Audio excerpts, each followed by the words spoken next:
Hello, today I'm in Ford Kuga.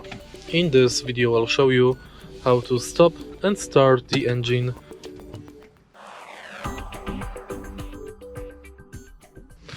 As you can see right now, we've got the start-stop function in this car.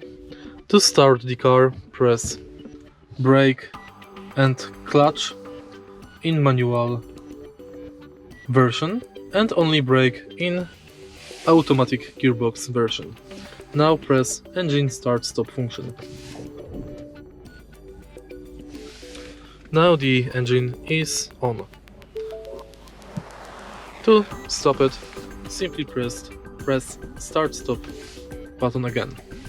If you want to only turn ignition, don't press the clutch and press engine start-stop button.